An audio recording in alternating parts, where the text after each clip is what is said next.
So one more of these, and then we move to more positive discussion. But we did have, of course, an indefinite suspension from our brand new defensive line coach, Greg Scruggs.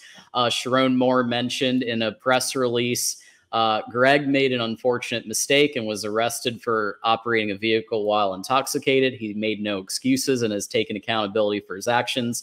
The football program and athletic department have suspended Greg indefinitely while we review details of the incident, which, by the way, is legally what they should do. Like they shouldn't like just fire the guy because you have to cover your ass legally, for these types of things, and then kind of come to that judgment after looking at all the facts. But not exactly a great first impression for Coach Scruggs.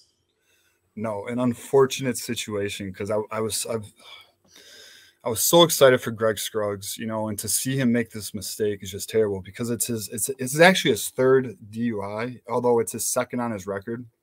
The first one got expunged when he was in college. Yeah, so they did the right thing, right? You suspend him first, you review it, you investigate it, and then you make a decision. Now, I'll be honest. I'm hoping he comes back. I'm hoping he's retained, but we'll see. I mean, because truthfully, I think he's a home run hire for a defensive line coach, right? So, yeah. I don't really know what other options there's going to be if we have to move on from Greg Scruggs, but yeah, it's just an unfortunate situation. I mean, what's your take? Do you think he should be brought back or move on? Or I think if they look at everything and they determine that this was the last time, and they set up a situation where maybe he has a driver or an Uber discount or Lyft partnership, because TJ, calling an Uber in Ann Arbor, they're pretty much a dime a dozen. Like, it is so easy to get an Uber in Ann Arbor. So I can't really buy, and he's young, so you can't even do the he's old excuse. And it wasn't like that back in the day, and you can't even do any of that because he knows what Uber is, he knows what Lyft is.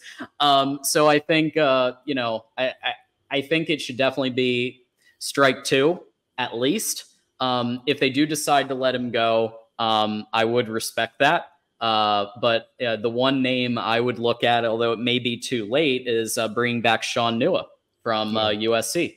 No, that would be the one. That would be the one that I could think of. I mean, unless there's somebody else you have top of mind, but I would prefer to keep Scruggs. Yeah, so I don't have a name top of mind, but we cannot bring back Sean Nua. Sean Nua was a poor recruiter, and he wasn't the best developmental coach. I mean, he just wasn't. So I mean, Mike Elston really showed the difference between Sean Nua. Yeah. And what is a very good developmental coach. And I think Greg Scruggs fits the aggressive recruiter and technique developmental coach. And that's why I was so excited for the hire. I think he should be just under strict policy, maybe what's Jawan supposed to be under a zero tolerance policy. So that's what Greg Scruggs should be under. And I agree. We'll see though. Hopefully he comes back. And Ferris is bringing up that Ann Arbor has autonomous vehicles. They're pretty innovative in some of the stuff that you can do over there. So, it is what it is, and hopefully, just Michigan PR just can't catch a freaking break. Like every off season and every period when things are going great, then you have this. So hopefully, we could just from here on out. Positivity, spring ball. We haven't had a normal month since. God, we've been under 2 investigations? We've had coaches going to the NFL. Oh, yeah. We got coaches getting DUIs. We got other coaches getting their houses raided. Matt Weiss. I mean, oh geez, crazy. Oh boy. Well, there's really no good transition to do this, but when you're doing your shopping on Amazon. As many of us do, go ahead and click any link on Voice of College Football and consider doing that to support the network. So TJ, switching gears now to more positive discussion. I really enjoyed seeing Tony Alfred in maize and blue. And maybe it was similar to how Ohio State people felt when they were able to get Madison and Washington to come over and join their team. But I really enjoyed. I thought this was a hire that showed Sharon Moore is here to play. Sharon Moore isn't here to win one title and then go to 8-4 seasons. He with this move, poaching a direct, like a coach that was under contract. You could say he was on his way out. People have said that. 1-year deal, on his way out. But they still poached him. He was still under contract. He was the current running backs coach for Ohio State, and now he's the running backs coach for Tony Alfred. What's your take on this move that Sharon Moore just made? Yeah, this is a grand slam. This is a tone setter. I mean, he let the entire Big Ten know that he's going after the whale hunters. You know, like Tony Alfred's a heavy hitter. Like, he's one of the top recruiters in the game. And like, I saw some of the back and forth of, oh, he's not that good at recruiting. Yeah, he is. Look at his all-time recruits. He's actually one of the best running back recruiters there is in the country. Then, you know, I've heard the whole debate about, is he a good X and O's coach? How about developing fundamentally? And then they talk about the regression from when Ryan Day became head coach from when Urban Meyer was head coach. Well, there was also a change of philosophy, right? A major change in philosophy, way more pass heavy, way more exactly. And there's the list. I mean, imagine, and then also, you know, going back to it, I mean, the difference between How about this guy, TJ? A guy named J.K. Dobbins. You know, he's you know, he might have done something. Yeah, I was actually very envious of J.K. Dobbins. I love J.K. Dobbins, but you know what Michigan has is they have in the trenches, right? Smash football. So that's why we got Jordan Marshall. By the way, it wasn't because Tony Alfred can't recruit. It's because we run the damn ball better than anybody in the Big Ten. That's why he retweeted when Jordan Marshall on his Twitter account retweeted when Tony Alfred got hired at Michigan. So he must have liked the news. Another thing on that recruitment that was not mentioned in some of the video I watched of your show, Michigan was recruiting Jordan Marshall harder than Ohio State was, because Ohio State slow plays their own state because they're reaching national guys. And they know, and they have felt in the past that they can get any guy from Ohio. Well, that's starting to change. Michigan's been getting into Ohio the last 2 years. So that's why the Jordan Marshall relationship was built with Mike Hart, because the truth is Mike Hart is not an aggressive recruiter. Okay. He's a very lazy recruiter. There's people who I've gotten word that Mike Hart would have to be reminded to recruit, reminded to be more talkative with the text messages. And like, he didn't like to go visit kids at their schools. He didn't like to be very like text players and video chat them. So he just wasn't that into it. And you saw that. Now, thankfully, he did recruit some good players like Jordan Marshall and Cole Cabana. And we'll see with Ben Hall. But Tony Alfred is a major upgrade. Like, we definitely improved the coaching staff. We definitely sent Ohio State a message. And then, like, think about all the dirt we got on Ohio State now. We know how they recruit. We know their NIL program. We know their schematics. We even know what Chip Kelly was planning. We know everything about their damn program. Ding, ding, ding. Screw Catapult and their bullshit. Let's film some practices and put some people in the Catapult company. Like, the reality is, we just stole one of your key guys, regardless if he was going to get extended or not. Because guess what? If you didn't want him, you would have moved on, and you didn't. You kept him.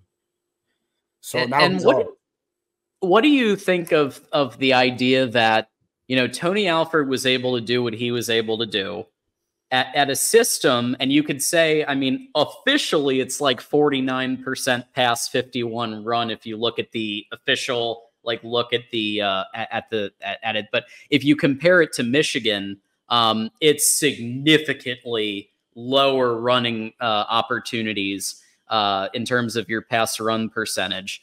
I mean, we're talking like 50 spots lower. So like in terms of Ohio State's, you know, amount of times that people run the ball. So do you think that we're, you know, in a run heavy, let's face it, we're a run heavy offense. Yep. We have been since for a long time. So, like, what do you think that's going to do to, you know, when he's already a pretty darn good recruiter. He's proven to recruit 4- and 5-star players, and now he gets to go somewhere where his players can get featured much more heavily. That's right. And because we have an offensive line that will pave the hole, right? We have an offensive line that Ohio State does not have. They don't produce offensive linemen like we produce offensive linemen.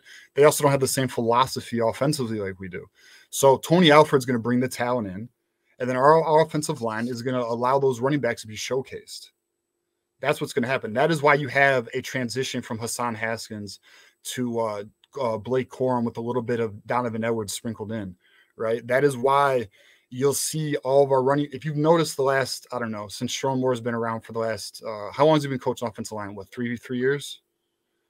Yeah, something like that. Yeah. Every running back to Chris Evans, right? And then we had Zach Charbonnet who went to UCLA. Every running back since Sharon Moore has been the offensive line coach, and offensive lineman has been drafted. Every starting 5 offensive linemen of the starting 5 has been drafted, and every running back has been drafted.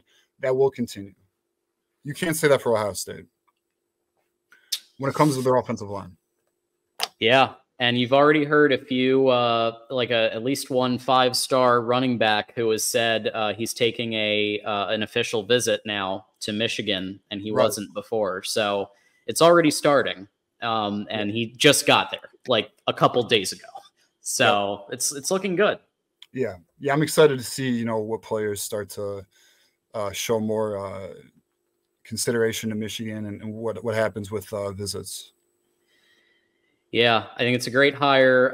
And yeah, anybody who's saying it isn't, they're probably an Ohio State fan who's bitter, and they're still searching for a running backs coach replacement. Like, here's the thing: if he was on his way out, if they were really done with him, then wouldn't there be someone waiting in the wings as, like, I don't know, assistant running backs coach, or like, basically on call to take over if, because Ryan Day had to know when you don't renew this guy's contract, he's on a 1-year deal. That's terrible for recruiting. And also, like, he's open to look at offers in the open market, including, 3-year deals for allegedly $2.5 million.